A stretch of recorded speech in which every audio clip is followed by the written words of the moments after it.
Hey everyone, Cody over here, and I am going to be talking WWE's TLC along with my friend Ryan Myers right down below. Hey, how's it going? I think I have to do the switchy thing, but anyway, we're on and we just want to talk wrestling. Ryan has seen Raw and SmackDown, and I've only read the results of Raw. So we're going to kind of discuss that and then hear from Ryan's side how SmackDown went. But first and foremost, we got to talk TLC. So TLC is usually one of my favorite pay-per-views in the WWE for some reason, tables, ladders, and chairs. But it is so different now. I mean, where were the tables, ladders, and chairs, essentially? And it's no longer December. Now it's part of the 24 pay-per-views we see a year. Pretty much. But before we get into the matches and break those down, what were your overall thoughts of the show? Yeah, kind of like you. Like I'm used to a different type of TLC pay-per-view. Usually there's matches that have all three, or there's a table match, a ladder match. But yeah, this one was weird. It kind of didn't even feel like a TLC match. I know in the last match they used all those things, but kind of didn't really make sense, I guess. Yeah. Why it was a TLC match. Overall, I'd probably give the card like a B minus. That's pretty high, actually. Good, but it was kind of disappointing overall, I think, of what it should have been, could have been. Yeah, I totally agree. I actually was really hyped about this pay-per-view, especially when the noise of Finn versus AJ and, of course, Kurt Angle came about. But other than those two matches, nothing really was that great. I mean, of course, Asuka came out and she made her, pay-per-view debut. Yeah. But even that was not that great. Although I'm sure they're setting her up to do the whole thing where like just kicking everyone in the roster's ass until she gets to the main person. But I don't know. It's like, Emma, really? Yeah, she was so dominant in NXT that I kind of think she needed to win this match kind of fast. Like just to prove like I'm here, I'm going to destroy everybody. I think the match went too long. I mean, there's nothing wrong with Emma as a competitor. I think she's good. She is. But if you're trying to build her up as like still being a dominant force, she needs to like her first match she has to just dominate and win easily. Like almost like a squash match, just to like, whoa, this girl's crazy. She's like destroying people. I think that's how she probably should have been brought in, but I guess on the main roster they don't really do that. I think also like overall, I'm sorry, I'm like trying to navigate Google Hangouts and everything. I think overall though, Emma, they don't really know what they want to do with her. They keep revamping her. They almost revamped her to Emelina. She walks out, disappears. She was in love with Santino, whatever his name was, the sock guy. And now she is supposed to be this badass Kenny Omega knockoff, and she's a good wrestler, but she deserves more than what she's getting, and it just makes her look kind of uninteresting for me. Yeah. When you're undecided about something, the person loses interest. So when the WWE seems undecided about where to take Emma, we're not gonna stay interested, Yeah. Totally. Yeah. So okay, so let's talk about the matches. I think we started talking about the Asuka Emma match. Was that the first match? Yeah. She was. So let's talk about it. Like I think you said overall, Asuka should have probably had a faster finish. Yeah, I just think if you're going to keep her on the same type of streak, or not necessarily streak, but the same type of booking where she was strong, like defeated everybody, didn't really had a challenge with some people, but most of the time she'd win pretty easily. Yeah. For like a debut against Emma, who's not really even in the title picture, I think she should have beat her quicker. Sure. Just to prove like, okay, she's making a statement. She's here. But other than that, I mean, the match was good. It's just, I think if they're going to make Asuka, be how she kind of was in NXT, right? I thought it should have been a better, I don't know, like a more dominating fashion win, not so much back and forth, I guess. Yeah, no, I agree. But also overall, the match was relatively entertaining. I mean, I always root for the women's division in general, and so it was nice to see the match. But it was I just wish that coming out of the gates, Asuka looked stronger, or because she is stronger in essentially. Yeah. Like they have been ramping her up to come onto the main roster forever, and then this is the kind of match she had. It was just a little disappointing. Yeah, yeah. All right, so the next match I think was the Rick Swann and Cedric Alexander versus Gallagher and Brian Kendrick. To be quite honest with you, I don't really remember this match. It was fine. It was a typical tag team 205 live match. Yeah. All the guys in the ring are good. It's entertaining to watch. There's kind of a little bit of a storyline with Jack Gallagher being like a heel now. But yeah, it's just, it's like a popcorn match to me. Those guys are all super good. I like watching them wrestle. Yeah. But not really like a story, really long story arc with them. It's just kind of like for this couple weeks they're going to be feuding with each other. So I actually really appreciate the fact that they have a cruiserweight division now. I know it's been a year now, but it's nice to see these people in this weight class being what's the word? Being showcased, pictured. And they are entertainers, and they also have a lot of like spunk to them. Each and every one of them has a definitive personality, and that adds on to how good they are as wrestlers. So, but overall, this match, it wasn't very memorable for me. To be honest. It's like a typical 205 live tag match. I mean, that's nothing wrong with it. It's super entertaining, but there's nothing really stood out compared to like a normal tag match. Right. So. Okay, so the next match after that we had for the women's championship title, Alexa. I'm so tired. Alexa Bliss versus Mickie James. There's a lot of pop for Mickie, gotta say, but Alexa makes a great heel because everyone hates her and loves her at the same time. Yeah.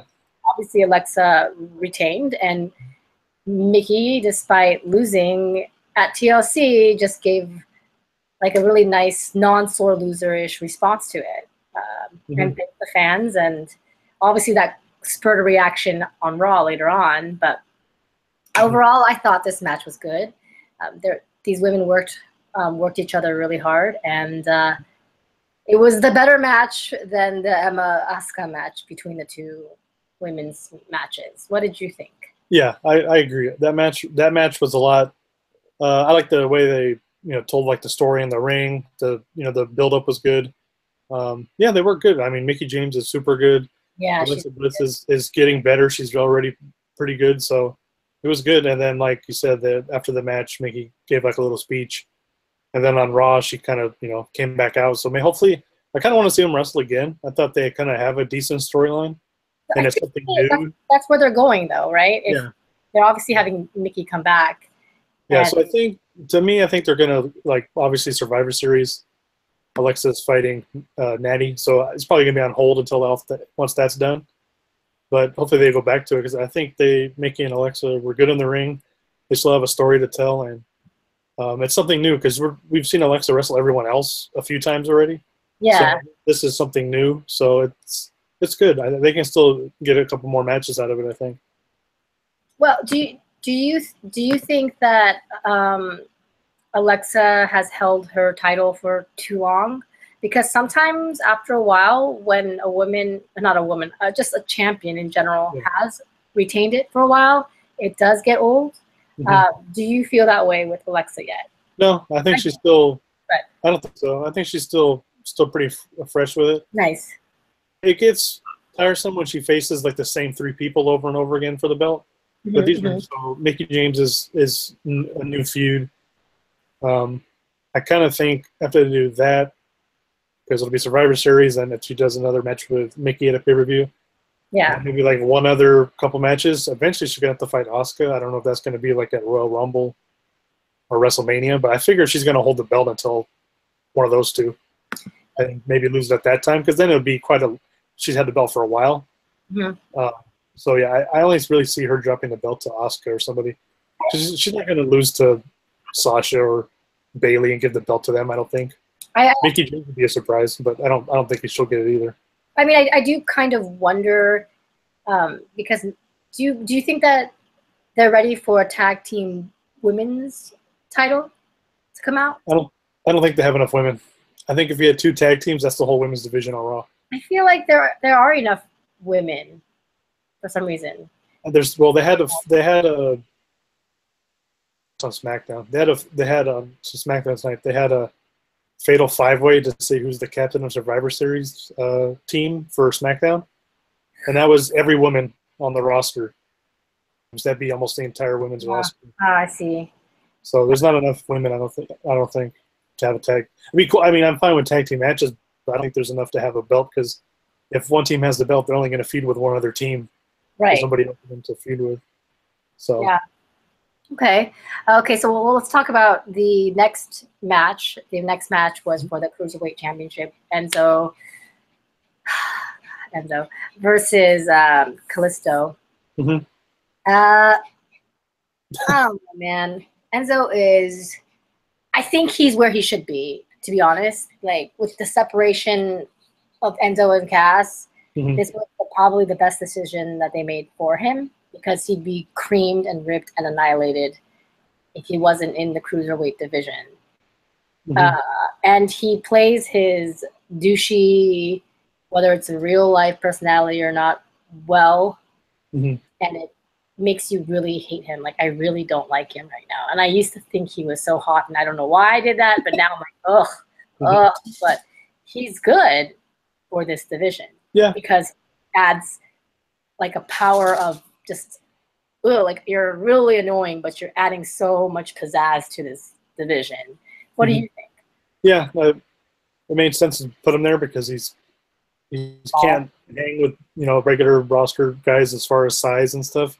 He can talk, and they put him on 205 Live, and 5 Live, they're not really cutting huge long promos. They're mostly just in-ring work. Mm-hmm. So it made sense to put him there, and obviously they made him a heel. It's just funny to me that he's pretty much doing the same like shtick he did as a babyface, but just tweaked it a little bit, and now everyone's like, not everyone's booing him, but a lot of people are booing him. So, I mean, it makes sense to have him kind of be a heel, and now he has like a little faction with him. Yeah. The guys are on his side. But he's getting a heel too. Yeah. I'm tired. I'm kind of tired of his promos. They're kind of all the same to me. They all kind of have the same feel, and I'm just like, I don't even care. He's getting a little bit better in the ring. Like, this match was decent, I thought, with Kalisto. Yeah. But he's not anywhere near the level of anybody else in 205 Live. But he's a champ again. Yeah, but he's a champ because he can talk. I don't think he's not the champ because he's like the best wrestler. 2-time champion. At this point, like, a lot of times you don't have to be the best wrestler if you can, be the best talker and you're decent in the ring. Right. So it makes some sense, but I mean, they kind of got thrown for a loop when Neville kind of disappeared too. I think they had different plans with the storyline, and they kind of had to adjust on the fly. But it's interesting to see what they do. But I mean, I just kind of don't. Enzo just bugs me. I don't like to see him talk, so I just don't want to watch. So. Yeah. Okay, so I guess let's move on to the next match. Was probably one of the better matches of the night. Finn versus AJ, and they kept harping on these guys worked together back in Japan, so if AJ's seen the demon before, so do you think it'll give him leverage for this match? Blah, blah, blah, blah, blah. Yeah. It was cool. They worked essentially really, really well together. I wasn't sure who was going to win, probably actually Finn, but it was solid. What did you think? Yeah, I thought it was the best match, obviously, of the night. You didn't like Kurt Angle match? No, that match was fine, but I had problems with that match. But this match was really good. Yeah, but we'll get there. Yeah. This match was really good. I thought the guys they kind of have like similar. Obviously, they have similar styles. Mm-hmm. Couple same moves. I thought it was really good, especially like for the fact that AJ Styles basically flew overnight, landed, and then went and wrestled. Mm-hmm. So kudos for him for like traveling halfway around the world and then wrestling with no sleep probably. But yeah, I thought their match was good. I figured Finn would win Raw pay-per-view, and Finn kind of needs a push. But then, sorry to cut like a little bit out, but then on Raw they make him lose to Kane. So it's like, well, why? I don't get the booking sometimes. It's like we got to have him beat AJ, one of the top stars in the other show, and then let's bring 50-year-old Kane back, and then he's going to beat Finn Balor clean in the middle. It's like I don't get. Sometimes I don't get what their decisions are. I think Raw last night, from the sounds of it, was filled with a lot of drunk writers, and that was the result. Finn, you know, losing to Kane, and then Alicia Fox becoming team captain. Like, when was the last time Alicia Fox has did anything like up there? Not to hate on her, but she was, you know, a couple months ago a cruiserweight groupie, and then I mean they're using her crazy chick, and before that she was like the third Bella twin. So it's just kind of weird. Yeah, it was like Bizarro Land Raw last night. But yeah, the AJ and Finn match was really good. It was kind of cool at the end seeing them do the Too Sweet Bullet Club thing. So hopefully those guys get another match in the future, because they're probably the two best workers. So I want to see them have a better build up and have a match that was planned out and stuff a little bit more. That's what I was gonna say. Like we would love to see them have a build up to a match. And obviously, most of the time when Finn comes out in demon garb, he's gonna win, unless he's willing to make this demon look weak, you know? Yeah. So it's a good match. Yeah. The next one is the Jason Jordan versus his name, man. Elias. Yes, Elias. I was gonna say Elias, but it's Elias. Thank you. His match. I just can't get into it, Ryan. I just can't get into this. It's a whatever match. I don't. It's a bring him down match, because every time they were like doing stuff. So, but yeah, it was an okay match. It's fine. But the finish was whatever. Like Jason Jordan won, but he didn't really win because Elias's shoulder was up. So it's like, what are they doing with Jason Jordan though? They have potential there, and they just keep booking him in the wrong way. And they're like, you're Kurt Angle's son, but then he's whack. He's not whack, but like they're not making him like wrong. You know what I mean? And you want that. If especially you're like, oh my God, you're long lost Kurt Angle's son. You have like an interesting backstory, and now you're just kind of bumbling in the ring. Just not booking him well is what I'm saying. I think we're at. Oh no, that's right. There is the match: the Seth Rollins, Angle, Dean Ambrose, Kane, The Bar, Miz, Braun Strowman. So that's the main event of the night. A lot of weirdness happened in this match for me. I thought I laughed more in this match than anything, because I love when they use props and they use a garbage truck, and then they kept going, and then later on Kurt Angle comes back. It's like, what is happening here? Like, with you backstage, you're like, you know what, just go back. Let's change things up. You know, it was wacky, but I was entertained, not in a serious way, but in like I'm watching a comedy show. That's how I felt. Pretty much. I thought the match was too long. There was a lot of like, slow, kind of weird parts. Felt like it. Maybe it was like 40 minutes, I think. I think it was over 40 minutes. I was kind of bummed at first because Kurt came out dressed as the Shield. Like, with him down the stairs. It looked funny because he was like smiling, like he was like happy to be there, which is funny, I guess. But I wanted him to have like a real entrance. But that's where the campiness started, you know? Yeah. So, and the match was okay. There's a couple points where I kind of was like, what the heck's going on?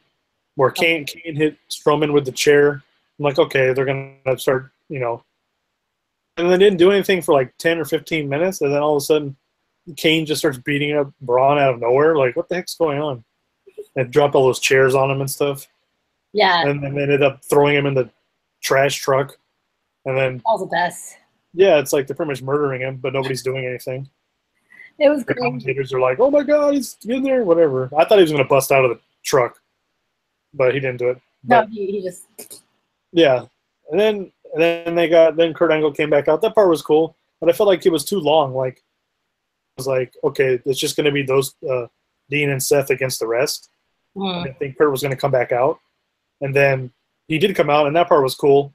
And the ending of the match is cool. I just thought in the middle there was like 10 minutes too long of just like I think it was with chairs and stuff. Long. Yeah, so it's like it just kind of lost. Like the beginning was cool.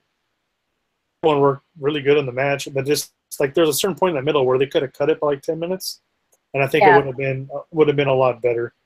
Because those matches are all over the arena, and like at home you can see everything, but I'm sure the people there, like they couldn't see all that stuff unless they're looking at the screen and all that. So, but overall the match was okay. I just thought it was kind of long, and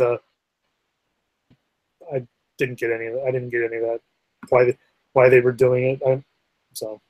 I think you pretty much summed it up though. Is the main event was just okay, and that also kind of means for me that TLC was just okay. It was a little disappointing.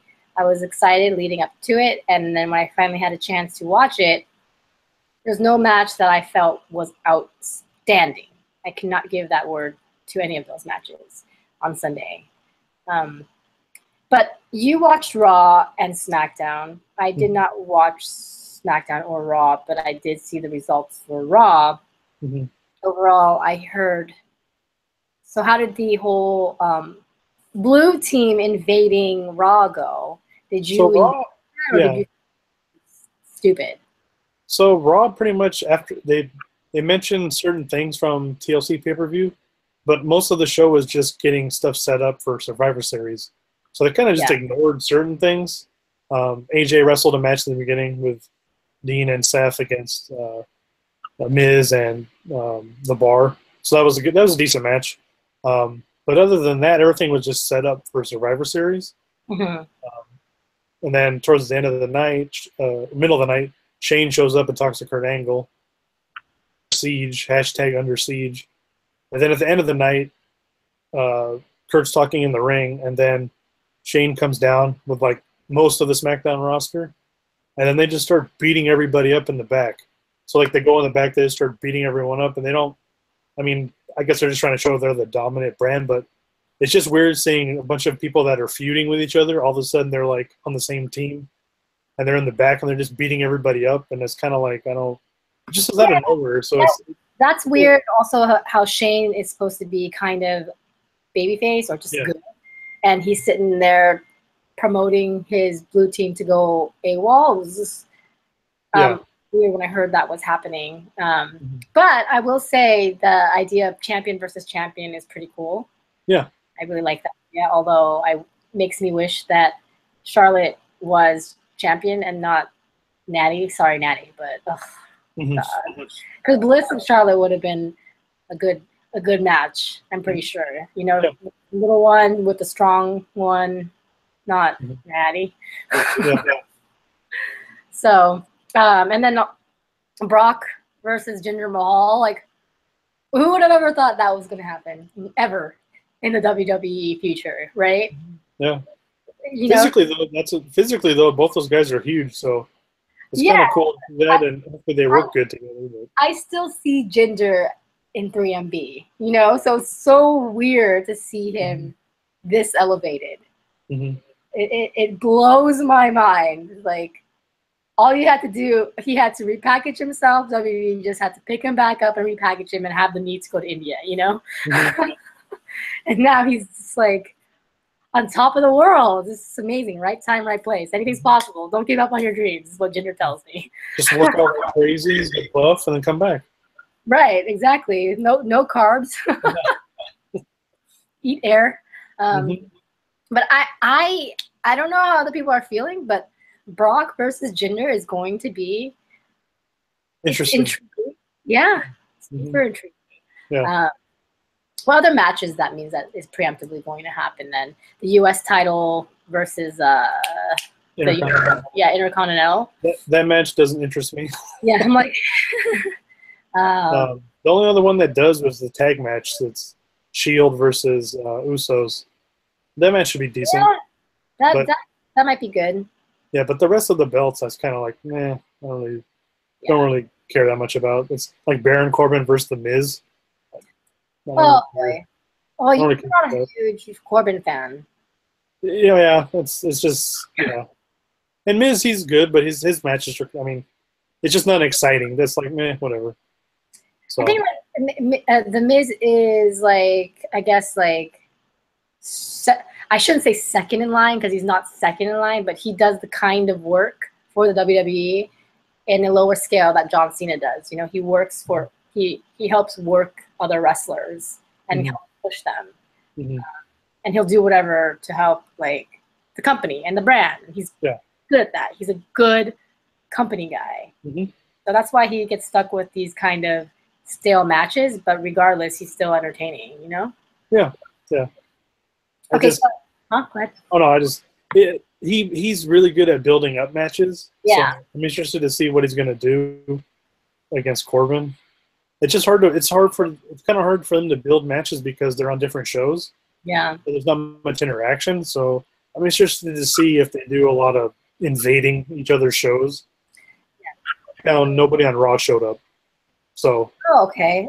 So but they're like hinting like they're gonna show up at any time, in the future. So when is Survivor Series exactly? November 14th, I think. Okay, so they gave us more than 2 weeks. Not next Sunday. Yeah, it's not every Sunday.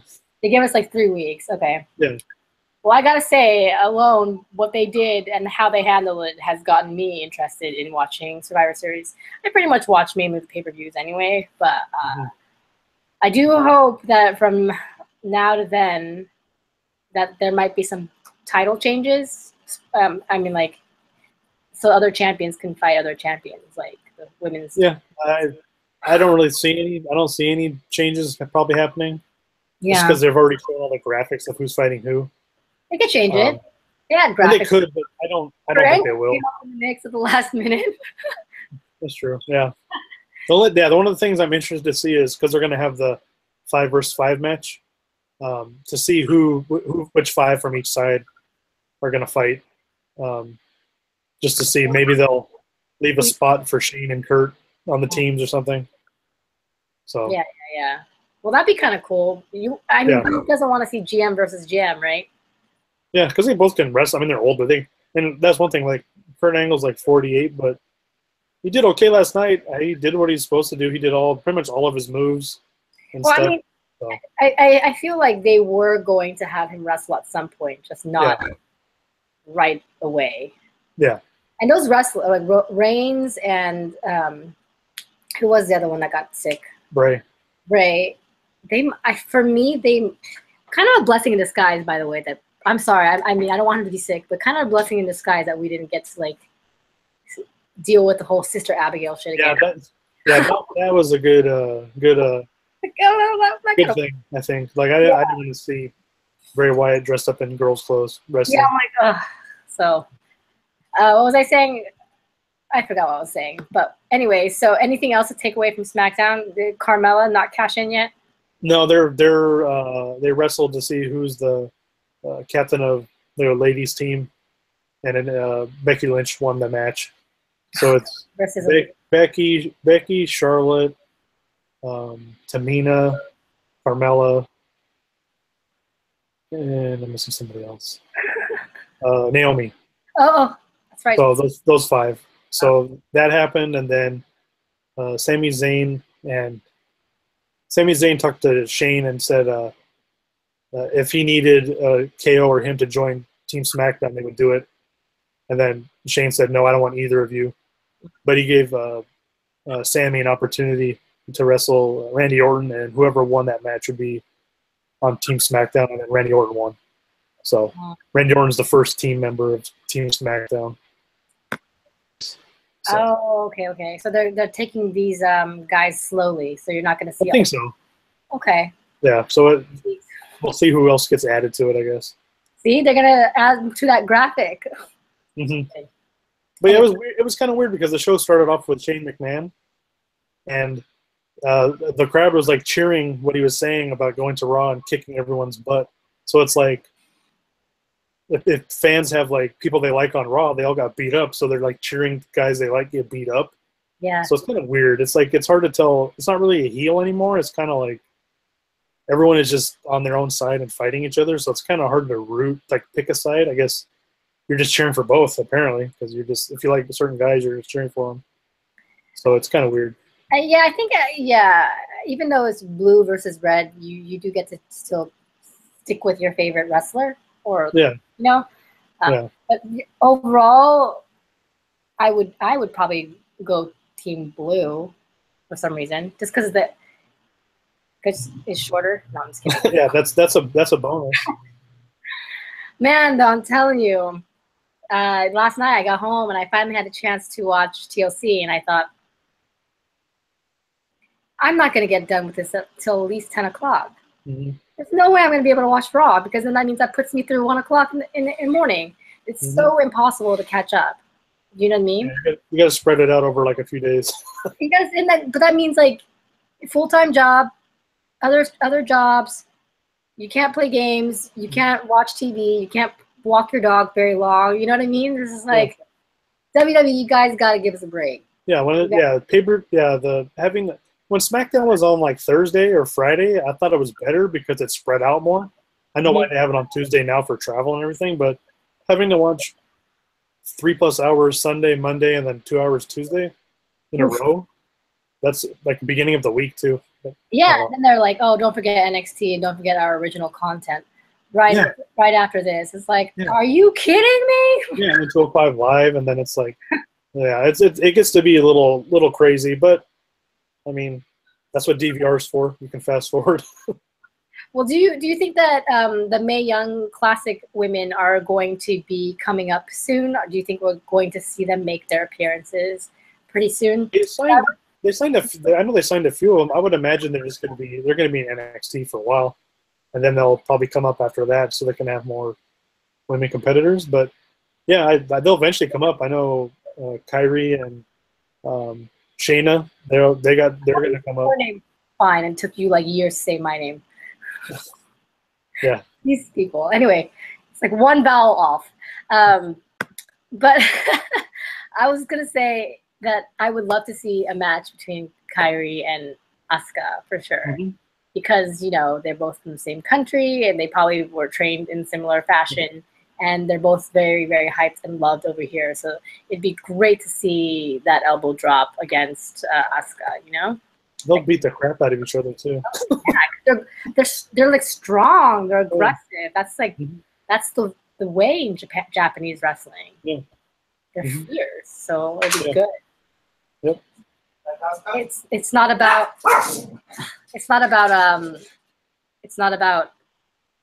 wrestling and looking like a model. You know what I mean? It's about, it's like just about power.